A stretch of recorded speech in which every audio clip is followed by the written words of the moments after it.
हरियाणा मांगे हिसाब। आज 10 साल के कुशासन का हिसाब भारतीय जनता पार्टी को देना होगा। हरियाणा विधानसभा में कांग्रेस विधायक दल के उपनेता चौधरी आफताब अहमद ने कहा कि हरियाणा की जनता भाजपा से 10 साल का जवाब मांग रही है। 10 सालों में भाजपा ने विकास कार्य करने की बजाय मेवात में विकास कार्यों को रोकने का काम किया था।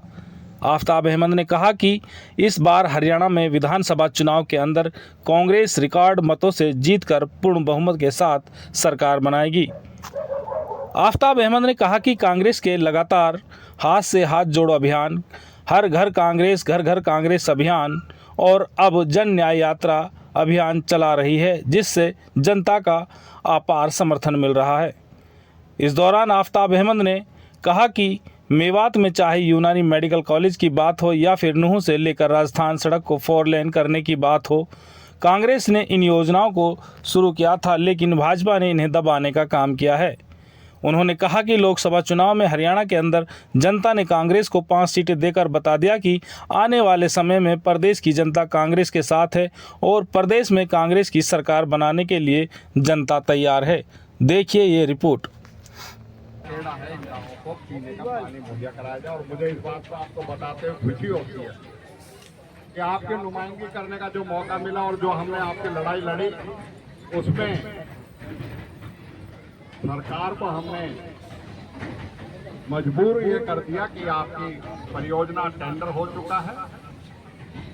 रीवा में उसकी चैम्बर की खुदाई शुरू हो चुकी है, 22 में और शुरू हो जाएगी और इंशाल्लाह 6 महीने के अंदर अंदर राज्य भी बदलेगा और आपके पानी मिलने का भी पूरा जो है प्रयास हमारा है उसको कामयाब करा जाएगा। और हरियाणा के कुशासन के खिलाफ, बीजेपी की सरकार की बदनीयती के खिलाफ, भेदभाव की नीति के खिलाफ हरियाणा कांग्रेस पूरे प्रदेश में विभिन्न तरह के अभियान चलाए। घर घर कांग्रेस, हर घर कांग्रेस अभियान चलाया। हम भी जनता के बीच में इस अन्याय के खिलाफ जन न्याय यात्रा लेके चल रहे हैं। एक और हमारा अभियान जो है वो कल से शुरू होगा, हरियाणा मांगे हिसाब। आज 10 साल के कुशासन का हिसाब भारतीय जनता पार्टी को देना होगा और जिस विश्वास से लोगों ने बीजेपी की सरकार बनाई थी, मैं समझता हूँ आज वो पूरी तरीके से तार तार हो चुका है। वो विश्वास आज निराशा में बदल चुका है, आक्रोश में बदल चुका है और उसकी झलक आप देख सकते हो। लोकसभा में जो भारतीय जनता पार्टी इतनी मगरूर होकर कहती थी कि हम 10 की 10 जीतेंगे, 5 तो जीत गए और हमें दुख 2-3 सीटों का है, अपनी सीट का भी है कि हम और बेहतर कर सकते थे। लेकिन एक आपके सामने कह सकते हैं आज के दिन जो हमने मालव गांव में आप देख सकते हो जिस तरीके का 36 बिरादरी का समर्थन, जोश और जो लोगों में उमंग है, एक बात कह सकते हैं अब की बार हरियाणा के इतिहास में कांग्रेस की सबसे ज़्यादा सीट अब की बार 2024 के विधानसभा चुनाव में होंगी और कांग्रेस की सरकार बनेगी। और इस भारतीय जनता पार्टी के कुशासन का, इसकी बदनीयती का, इसकी भेदभाव की नीति का उसका अंत होगा और सरकार की हरियाणा में कांग्रेस की सरकार जो लोगों के जन आकांक्षाओं को, जन भावनाओं को और इनकी उम्मीदों को पूरा करने का काम करेगी।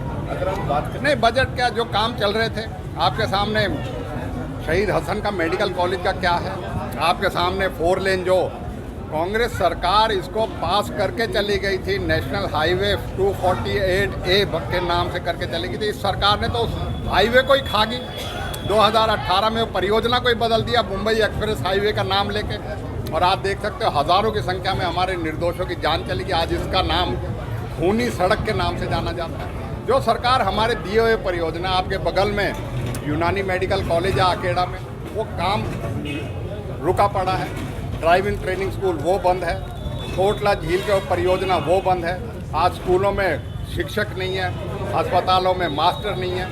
और तो और आज के दिन बुनियादी बिजली और पानी की ज़रूरत जो सरकार की जिम्मेवारी है, उस पे ये सरकार फेल हो चुकी है। मैं समझता हूँ ये विफल सरकार को लोगों ने मन बना लिया है, इसको अब सत्ता से बाहर कर देना कि आपने मिलके कांग्रेस के साथ मिलके भारतीय जनता पार्टी को लोकसभा में जो है अपनी भावनाओं से अवगत करा दिया है और आने वाले समय में विधानसभा चुनाव में कांग्रेस जो आपसे वादे करेगी, जो चाहे वो बुढ़ापा पेंशन को 6,000 रुपये करने की बात है, चाहे मुफ्त में बिजली देने की बात है, चाहे किसानों को एमएसपी देने की बात है, चाहे बेरोजगारों को रोजगार देने की बात है, महंगाई को कम करने की बात है और विकास करने की बात है, चाहे वो किसानों की बात है, चाहे सरपंचों की बात है, चाहे कर्मचारियों की बात है, चाहे समाज के किसी गरीब वर्ग को जो है प्लॉट देने की बात है, उनको मकान बनाए, जो वादे कांग्रेस पार्टी करेगी और जनता जो हमसे उम्मीद रखती है हम उनको पूरा करेंगे और कांग्रेस की सरकार बनने के बाद हरियाणा में फिर से हरियाणा को नंबर 1 बनाने का काम करेंगे।